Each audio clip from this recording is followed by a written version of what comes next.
Hi hello friends, welcome back to my YouTube channel. ಇವತ್ತು ನನ್ನ ಚಾನಲ್ನಲ್ಲಿ ನಿಮ್ಮೆಲ್ಲರಿಗೂ ನಾನು ಒಂದು ಡಿಫ್ರೆಂಟ್ ಆಗಿರುವ ಉಪ್ಪಿಟ್ಟನ್ನು ಯಾವ ರೀತಿ ಮಾಡೋದಂತ ತಿಳಿಸ್ಕೊಡ್ತಾ ಇದ್ದೀನಿ ಫ್ರೆಂಡ್ಸ್. ತುಂಬಾ ಡಿಫ್ರೆಂಟ್ ಆಗಿದೆ.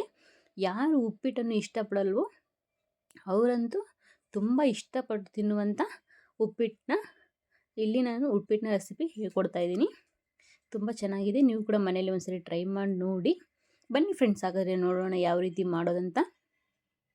ನೋಡೋಕ್ಕೂ ಮುಂಚೆ ಇನ್ನೂ ನನ್ನ ಚಾನಲ್ಗೆ ಯಾರ್ಯಾರು ಸಬ್ಸ್ಕ್ರೈಬ್ ಮಾಡ್ಕೊಂಡಿಲ್ವೋ ದಯವಿಟ್ಟು ಸಬ್ಸ್ಕ್ರೈಬ್ ಮಾಡ್ಕೊಳ್ಳಿ, ಹಾಗೂ ಪಕ್ಕದಲ್ಲಿರೋ ಬೆಲ್ ಐಕಾನನ್ನು ಪ್ರೆಸ್ ಮಾಡಿ. ಬನ್ನಿ ಫ್ರೆಂಡ್ಸ್. ಮೊದಲಿಗೆ ನಾನಿಲ್ಲಿ ಒಂದು ಪಾತ್ರೆಯನ್ನು ತೆಗೆದುಕೊಂಡು ಫಸ್ಟು ಇಲ್ಲಿ ನಾನು ಒಂದು 3 ಸ್ಪೂನಷ್ಟು ನಾನು ಇಲ್ಲಿ ಆಯಿಲನ್ನು ಹಾಕ್ಕೊಳ್ತಾ ಇದ್ದೀನಿ. ಸ್ವಲ್ಪ ಆಯಿಲ್ ಬೇಕಾದರೆ ನೀವು ಇಲ್ಲಿ ಸ್ವಲ್ಪ ಜಾಸ್ತಿನೇ ಹಾಕ್ಕೊಳ್ಬೋದು ಈ ಉಪ್ಪಿಟ್ಟಿಗೆ. ಇಲ್ಲಿ ನಾನು ಸ್ವಲ್ಪ ಇದು ಎಣ್ಣೆ ಬಿಸಿ ಆಗಬೇಕು. ನಾನು ಸ್ವಲ್ಪ ಬಿಸಿ ಆದ ನಂತರ ಇಲ್ಲಿ ಸಾಸಿವೆ ಮತ್ತು ಜೀರಿಗೆಯನ್ನು ಹಾಕ್ಕೊಳ್ತಾ ಇದ್ದೀನಿ. ಸಾಸಿವೆ ಜೀರಿಗೆ ಸ್ವಲ್ಪ ಎಣ್ಣೆಯಲ್ಲಿ ಫ್ರೈ ಆಗಬೇಕು. ನೀಟಾಗಿ ಸ್ವಲ್ಪ ಫ್ರೈ ಮಾಡ್ಕೊಳ್ಳಿ. ಫ್ರೈ ಆದ ನಂತರ ನಾನಿಲ್ಲಿ ಎಣ್ಣೆಗೆ ಸ್ವಲ್ಪ ಕಡಲೆ ಬೀಜವನ್ನು ಹಾಕ್ಕೊಳ್ತಾ ಇದ್ದೀನಿ. ಕಡಲೆ ಬೀಜ ಕೂಡ ಅಷ್ಟೇ ಸ್ವಲ್ಪ ಎಣ್ಣೆಯಲ್ಲಿ ಫ್ರೈ ಆಗಬೇಕು. ಇದು ಕೂಡ ಅಷ್ಟೇ ಸ್ವಲ್ಪ ಫ್ರೈ ಆಗೋವರೆಗೂ ವೇಟ್ ಮಾಡಿ. ನಂತರ ನಾನು ಇಲ್ಲಿ ಹಾಗೂ ಸ್ವಲ್ಪ ಕಡಲೆಬೇಳೆಯನ್ನು ನಾನಿಲ್ಲಿ ಯೂಸ್ ಮಾಡ್ಕೊಳ್ತಾ ಇದ್ದೀನಿ. ನಿಮಗೆ ಇದು ಆಪ್ಷನಲ್ಲು. ಕಡಲೆಬೇಳೆ ಹಾಕ್ಕೊಂಡ್ರೆ ಸ್ವಲ್ಪ ತುಂಬ ಕ್ರಿಸ್ಪಿಯಾಗಿ ತಿನ್ನೋವಾಗ ಬಾಯಿಲಿ ಬಂದರೆ ಚೆನ್ನಾಗಿರುತ್ತೆ. ನಿಮಗೆ ಆಪ್ಷನಲ್ಲು. ಇಷ್ಟ ಇದ್ದರೆ ಹಾಕ್ಕೊಳ್ಳಿ, ಇಲ್ಲ ಅಂದರೆ ಬೇಡ.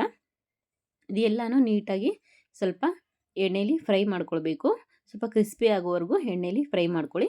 ನಂತರ ನಾನಿಲ್ಲಿ ಕಾರ್ನನ್ನು ಯೂಸ್ ಮಾಡ್ತಾ ಇದ್ದೀನಿ. ನೋಡಿ, ಇವಾಗ ನಾನು ಇಲ್ಲಿ ಇದು ಸ್ವಲ್ಪ ಸ್ವೀಟ್ ಆಗಿದೆ ಕಾರ್ನು. ಈ ಕಾರ್ನನ್ನು ನಾನು ಇವಾಗ ಇದನ್ನು ಒಂದೊಂದಾಗಿ ಬಿಡಿಸ್ಬಿಟ್ಟು ಹಾಕ್ಕೊಳ್ತಾ ಇದ್ದೀನಿ. ನಂತರ ಸ್ವಲ್ಪ ಹಸಿ ಆಗಿರುವ ಕರಿಬೇವನ್ನು ಕ್ಲೀನಾಗಿ ತೊಳೆದ್ಬಿಟ್ಟು ಹಾಕ್ಕೊಳ್ತಾ ಇದ್ದೀನಿ. ಹಾಕ್ಕೊಂಡ ನಂತರ ಸ್ವಲ್ಪ ಫ್ರೈ ಮಾಡ್ಕೋಬೇಕು. ಫ್ರೈ ಆದ ನಂತರ ಇಲ್ಲಿ ನಾನು ಒಂದು ಈರುಳ್ಳಿಯನ್ನು ಚೆನ್ನಾಗಿ ಕಟ್ ಮಾಡ್ಕೊಂಬಿಟ್ಟು ಚಿಕ್ಕದಾಗಿ ಕಟ್ ಮಾಡ್ಕೊಂಬಿಟ್ಟು ಸೇರಿಸ್ಕೊಳ್ತಾ ಇದ್ದೀನಿ. ಈರುಳ್ಳಿ ಎಲ್ಲ ಸೇರಿಸ್ಕೊಂಬಿಟ್ಟು ಒಂದು ಸರಿ ಚೆನ್ನಾಗಿ ಎಲ್ಲನೂ ಮಿಕ್ಸ್ ಮಾಡಿಬಿಟ್ಟು ಸ್ವಲ್ಪ ಎಲ್ಲನೂ ಮೆತ್ತಗಾಗೋವರೆಗೂ ಎಣ್ಣೆಯಲ್ಲಿ ನಾವು ನೀಟಾಗಿ ಬೇಯಿಸ್ಕೊಳ್ಬೇಕು. ಈರುಳ್ಳಿ ಸ್ವಲ್ಪ ಕಲರ್ ಚೇಂಜ್ ಆಗೋವರೆಗೂ ನೀವು ಸ್ವಲ್ಪ ಫ್ರೈ ಮಾಡ್ಕೊಳ್ಳಿ. ಒಂದು 5ರಿಂದ 10 ಸೆಕೆಂಡ್ವರೆಗೂ ಬೇಯಿಸ್ಕೊಳ್ಬೇಕು ನೀಟಾಗಿ. ನಂತರ ಇಲ್ಲಿ ನಾನು ಒಂದು 3 ಹಸಿಮೆಣಸಿನಕಾಯಿಯನ್ನು ನಾನು ಸ್ವಲ್ಪ ಕಟ್ ಮಾಡಿಕೊಂಡು ಹಾಕ್ಕೊಂಡಿದ್ದೀನಿ. ನಂತರ ಒಂದು ಕ್ಯಾರೆಟ್ ಕೂಡ ಅಷ್ಟೇ ಚಿಕ್ಕದಾಗಿ ಕಟ್ ಮಾಡ್ಕೊಂಡ್ಬಿಟ್ಟು ಇಲ್ಲಿ ಎಣ್ಣೆಯಲ್ಲಿನೇ ಸೇರಿಸ್ಕೊಳ್ಬೇಕು. ಎಲ್ಲನೂ ಎಣ್ಣೆಯಲ್ಲಿ ಎಲ್ಲನೂ ತರಕಾರಿ ಸ್ವಲ್ಪ ಇಲ್ಲಿ ಫ್ರೈ ಆಗಬೇಕು. ಫ್ರೈ ಆದ ನಂತರ ಇಲ್ಲಿ ನಾನು ರುಚಿಗೆ ತಕ್ಕಷ್ಟು ಉಪ್ಪನ್ನು ಸೇರಿಸ್ಕೊಳ್ತಾ ಇದ್ದೀನಿ. ನಿಮಗೆ ರುಚಿಗೆ ಅನುಗುಣವಾಗಿ ನಿಮಗೆ ಎಷ್ಟು ಬೇಕು ನೋಡ್ಕೊಂಡ್ಬಿಟ್ಟು ನೀವು ಅಷ್ಟನ್ನು ಉಪ್ಪನ್ನು ಸೇರಿಸ್ಕೊಳ್ಳಿ. ಸೇರಿಸ್ಕೊಂಡ ನಂತರ ಎಲ್ಲನೂ ಒಂದ್ಸರಿ ಚೆನ್ನಾಗಿ ಉಪ್ಪು ಎಲ್ಲದಕ್ಕೂ ಅಂಟ್ಕೊಳ್ಳುವಂತೆ ಚೆನ್ನಾಗಿ ಒಂದ್ಸರಿ ಮಿಕ್ಸ್ ಮಾಡ್ಕೊಳ್ಳಿ.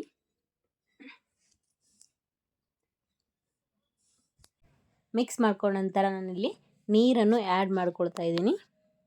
ಈ ನೀರನ್ನು ನೀವು ಕರೆಕ್ಟ್ ಮೆಜರ್ಮೆಂಟಲ್ಲಿ ತೆಗೆದುಕೊಳ್ಬೇಕು. ನಾನಿಲ್ಲಿ 2 ಗ್ಲಾಸಷ್ಟು ನೀರನ್ನು ಹಾಕ್ಕೊಂಡಿದ್ದೀನಿ. ನಾನಿಲ್ಲಿ 1 ಗ್ಲಾಸಷ್ಟು ರವೆಯನ್ನು ಯೂಸ್ ಮಾಡೋದಕ್ಕೋಸ್ಕರ ನಾನು ರವೆ ಡಬ್ಬಲ್ಲು 2 ಗ್ಲಾಸಷ್ಟು ನಾನು ಇಲ್ಲಿ ನೀರನ್ನು ಯೂಸ್ ಮಾಡ್ಕೊಳ್ತಾ ಇದ್ದೀನಿ. ನೀರು ಇವಾಗ ಚೆನ್ನಾಗಿ ಕುದಿ ಬರೋವರೆಗೂ ನಾವು ಇಲ್ಲಿ ಒಂದು ಲಿಡ್ನ ಕ್ಲೋಸ್ ಮಾಡಿಬಿಟ್ಟು ನಾನು ನೀರನ್ನ ಚೆನ್ನಾಗಿ ಬೇಯಿಸ್ಕೊಳ್ತಾ ಇದ್ದೀನಿ. ನೋಡಿ, ಈ ರೀತಿಯಾಗಿ ನೀರು ಪಳ ಅಂತ ಕುದಿಬೇಕು. ಈ ಕುದಿಯುವ ಟೈಮಲ್ಲಿ ನಾನು ಇಲ್ಲಿ ಇವಾಗ ನಾನು ರವನ್ನು ಸೇರಿಸ್ತಾ ಇದ್ದೀನಿ. ಇದು ಅಕ್ಕಿ ರವೆ, ನಾನಿಲ್ಲಿ ಉಪ್ಪಿಟ್ಟು ರವೆ ಯೂಸ್ ಮಾಡ್ತಾ ಇಲ್ಲ. ಇದು ಅಕ್ಕಿ ರವೆದಿಂದ ನಾನಿಲ್ಲಿ ಉಪ್ಪಿಟ್ಟನ್ನು ಮಾಡ್ಕೊಳ್ತಾ ಇದ್ದೀನಿ. ನೋಡಿ, ಇವಾಗ 1 ಗ್ಲಾಸಷ್ಟು ರವೆಯನ್ನು ನಾನು ಇಲ್ಲಿ ಸೇರಿಸ್ಕೊಂಡ್ಬಿಟ್ಟು ಇವಾಗ ನೀರು ಕುದಿ ಬರಬೇಕಾದ್ರೆ ನಾನು ರವೆನ ಹಾಕ್ಕೊಂಡ್ಬಿಟ್ಟು ಚೆನ್ನಾಗಿ ಮಿಕ್ಸ್ ಮಾಡ್ಕೊಳ್ತಾ ಇದ್ದೀನಿ. ಚೆನ್ನಾಗಿ ನೀವು ಕೈ ಬಿಡದೆ ಮಿಕ್ಸ್ ಮಾಡ್ಕೊಳ್ಬೇಕು, ಇಲ್ಲಾಂದರೆ ಗಂಟು ಆಗಿಬಿಡುತ್ತೆ. ಅದಕ್ಕೋಸ್ಕರ ನೀಟಾಗಿ ನೋಡಿ ಚೆನ್ನಾಗಿ ಈ ರೀತಿಯಾಗಿ ಮಿಕ್ಸ್ ಮಾಡ್ಕೋಬೇಕು. ಫೈನಲಾಗಿ ಮಿಕ್ಸ್ ಮಾಡ್ಕೊಂಡ ನಂತರ ಈ ರೀತಿಯಾಗಿ ಸ್ವಲ್ಪ ಬೇಯ್ದ ಮೇಲೆ ಈ ರೀತಿಯಾಗಿ ಗಟ್ಟಿಯಾಗಿ ಬಂದಿದೆ ನೋಡಿ. ಈ ರೀತಿಯಾಗಿ ಆಗುತ್ತೆ ಉಪ್ಪಿಟ್ಟು. ತುಂಬ ರುಚಿಯಾಗಿರುತ್ತೆ. ನಮಗೆ ಯಾವುದೇ ರೀತಿಯಾಗಿ ನಮಗೆ ಈ ಥರ ರವೆ ಉಪ್ಪಿಟ್ಟು ತಿಂತೀವಲ್ಲ, ನಾರ್ಮಲಾಗಿ ನಾವು ಆ ರೀತಿಯಲ್ಲಿ ಉಪ್ಪಿಟ್ಟು ತಿಂದೋ ಥರ ನಮಗೆ ಅನಿಸೋದೇ ಇಲ್ಲ. ಈ ಅಕ್ಕಿ ರವೆ ಉಪ್ಪಿಟ್ಟು ತುಂಬ ಚೆನ್ನಾಗಿರುತ್ತೆ. ನೀವು ಕೂಡ ಮನೇಲಿ ಒಂದ್ಸರಿ ಟ್ರೈ ಮಾಡಿ ನೋಡಿ. ನಾನು ಹೇಳಿದ್ರೆ ಗೊತ್ತಾಗಲ್ಲ ನಿಮಗೆ. ಒಂದ್ಸರಿ ಟ್ರೈ ಮಾಡಿ ನೀವು ತಿಂದಮೇಲೆ ನಿಮಗೆ ರುಚಿ ಗೊತ್ತಾಗುತ್ತೆ. ಅದಕ್ಕೋಸ್ಕರ ನಿಮಗೆ ಒಂದ್ಸರಿ ಟ್ರೈ ಮಾಡೋಕ್ಕೆ ಹೇಳ್ತಾ ಇದ್ದೀನಿ. ನಂತರ ನಾನಿಲ್ಲಿ ಫೈನಲಾಗಿ ಸ್ವಲ್ಪ ಕೊತ್ತಂಬರಿಯನ್ನು ಕಟ್ ಮಾಡಿ ಇಟ್ಕೊಂಡ್ಬಿಟ್ಟು ಆ್ಯಡ್ ಮಾಡ್ಕೊಳ್ತಾ ಇದ್ದೀನಿ.